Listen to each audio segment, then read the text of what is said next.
What's pop, meow? Today we're going to talk about why J. Cole doesn't do interviews, why he's barely ever on social media, and why he almost never really says anything publicly and lets his music speak for itself. This is episode 4 of my series on the 48 Laws of Power, where we compare each law and story in the book to a person or event in hip-hop. Law 4 is always say less than necessary. When you're trying to impress people with words, the more you say, the more common you appear, and the less in control. Even if you are saying something banal, it will seem original if you make it vague, open-ended, and sphinx-like. Powerful people impress and intimidate by saying less. The more you say, the more likely you are to say something foolish. Ever since J. Cole really catapulted to superstar status, he said a lot less than he used to and lets both his actions and music speak for itself. The only interviews he's done recently is the one with Lil Pump and the other with Angie Martinez. Other than that, he stays away from all the things that star rappers are expected to be doing. He rarely ever tweets or posts on social media, and this makes his words much more powerful when he does decide to speak. But actions speak louder than words, and we're going to look at both today. For instance, politics is an easy way to win points as a rapper. You just support whatever most of rap listeners are supporting, and you seem like a revolutionary. But J. Cole has said he tries to steer clear of politics. In a Billboard interview, after being asked why he doesn't speak on Twitter about politics, he's quoted as saying, "I might not be on Twitter at that time. I might not be in the mode of confidently expressing my opinions via text. I speak better from the heart, out loud. And when it really moves me, I'll do it. But politics really doesn't interest me anymore. I try to stay as far away from politics as possible. I don't click the links. The headlines are enough. I understand there's a segment of politics where you have people, and this is the part I respect, who truly are trying to use it as a tool for change, and they devote their life to grassroots voter registration and stuff like that. They're living a life that's unselfish. But the politics we're talking about is Trump headlines." And when asked if he had campaigned for anyone, he said, "No, because I don't care to lend my voice for a politician at the end of the day." But that doesn't mean J. Cole doesn't care about social issues. On the contrary, he's been present at several protests. One of them was in 2014 at the protest for Eric Garner, who was killed by police officers choking him, and that same year being present at Ferguson, Missouri for the Mike Brown protest. In 2015, he attended the Million Man March in Washington, D.C., and speaking about protesting, he says, "I love it in the sense that I'm providing something to you. I'm serving you. It's a real connection. But when it's the world grabbing at it, I didn't give you that.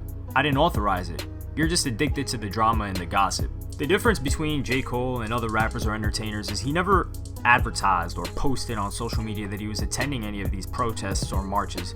He never took pictures and sent out the message of, "Hey, look at me, I really care about people," in order to win points with the fans. It was his own fans that took pictures, or people that recognized him, and videos of him and then uploading them.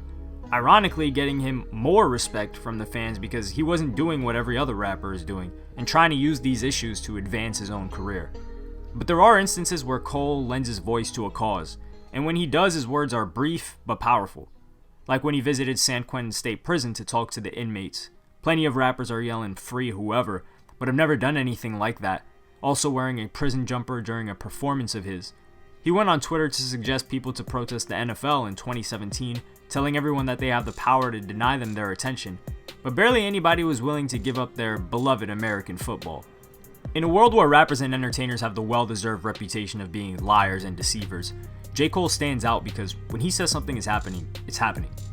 He doesn't tease his album for months and then have multiple delays. When he releases, it's on that date, if not the same day with a surprise release, which he's done several times. He gives off the message of being a man of the people, and it reflects in his music. His music is geared towards regular people and their struggles. And to be able to relate to them on the level that he does, he needs to live that lifestyle as well. Sure, he may not be experiencing the same struggles now, but like he said, he doesn't live a celebrity lifestyle. He plays ball in the park, he goes to regular stores, he sees real people every day and interacts with them. While some artists may have originally started this way, once they make some money they alienate themselves from regular folk and can no longer connect with them. J. Cole says significantly less than most artists, but has much more influence than most of them combined. But there's also a good reason for not doing long-form interviews or saying much. That's because the more you talk, the more opportunities you give for people to misrepresent your words. On interview platforms such as The Breakfast Club, Hot 97, or most others, they're looking for a headline that is usually one that makes the interviewee look bad. And while these platforms show respect to people like J. Cole, it doesn't mean that fans that are watching, or haters, won't take some words he said out of context and use it to paint him as a terrible person. One example being when he showed support to XXXTentacion after he died, and many were saying he was sympathizing with an abuser. Intentional or not, J. Cole is using this law and benefiting from it. Whenever he speaks, it's in few words that seem profound, and everybody gathers around to listen because it's not something that happens every day. A story in the chapter, where a man had followed the same principles as J. Cole but failed because of his own mouth, is the story of Coriolanus, who was a military hero in ancient Rome. He won so many important battles that saved the city, and he became somewhat of a legend since the regular people never saw him. In the middle of the 5th century, he decided to try his hand at politics for the position of consul. Instead of giving a speech like most had done before him, all he did was remove his garments and show the people the dozens of scars he had gotten from over 17 years of fighting in wars for Rome. Nobody really cared much for the speech he delivered afterwards. They were already convinced. The scars were all the proof they needed. The day came for voting, and Coriolanus pulled up escorted by the whole Senate, the city's patricians, and the aristocracy. The common folk who were going to vote for him saw this as such a display of arrogance when election day wasn't even over yet. He made another speech, but this time it only addressed the rich people. He claimed that his victory was certain, bragged about his accomplishments in the battlefield, and talked about the riches he would bring Rome. People were paying attention and had no idea that the man they were going to vote for and thought was a hero was such an arrogant and self-centered braggart. News spread quick, and voter turnout was high to make sure he didn't win, and he lost. He returned to the military and wanted vengeance on the regular people who voted against him.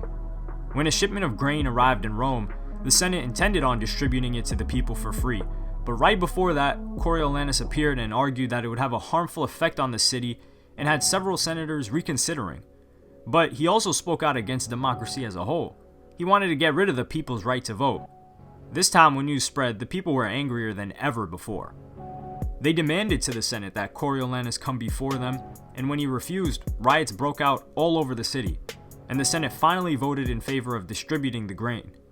The people's anger was quelled, but they still wanted an apology. If he gave one and kept his opinions to himself, they would let him return to the battlefield. He came before the people and started his speech slowly and softly, but over time showed his arrogance again and began insulting the people. The longer his speech went on, the angrier they became, and finally the tribune voted to condemn him to death. But the patricians felt this too extreme, and instead just sent him to exile for the rest of his life. People were celebrating in the streets more than they ever celebrated when an actual enemy was defeated. Here was a man that had his position sealed, his first entry into politics, but he ruined it by opening his mouth. He had won the respect of the people and was known as a legend for his actions, his triumphs in war. He was a mysterious figure, but the more he talked, the less mystery there was, and less respect. If he had spoken less and only necessary words, they would have never known his true feelings, and he would have been in the position to achieve his goal of ruining the democracy. Many rappers have made the same mistake Coriolanus did. They might have been great rappers, but when interviewed and asked questions about different things, they seem dumb to the general public. But as always, there is a reversal to this law, and it states, there are times when it is unwise to be silent. Silence can arouse suspicion and even insecurity, especially in your superiors. A vague or ambiguous comment can open you up to interpretations you had not bargained for. Silence and saying less than necessary must be practiced with caution, then and in the right situations. It is occasionally wiser to imitate the court jester who plays the fool but knows he is smarter than the king. He talks and entertains, and no one suspects that he is more than just a fool. Also, words can sometimes act as a kind of smokescreen for any deception you might practice. By bending your listener's ear with talk, you can distract and mesmerize them. The more you talk, in fact, the less suspicious of you they become.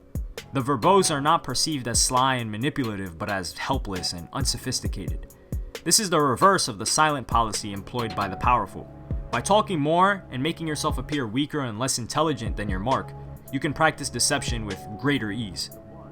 This almost never applies to music artists because they're already in a position of power. Most of them benefit from not saying too much. Click on the playlist on the end screen to see the other videos from this series. I'll see you there.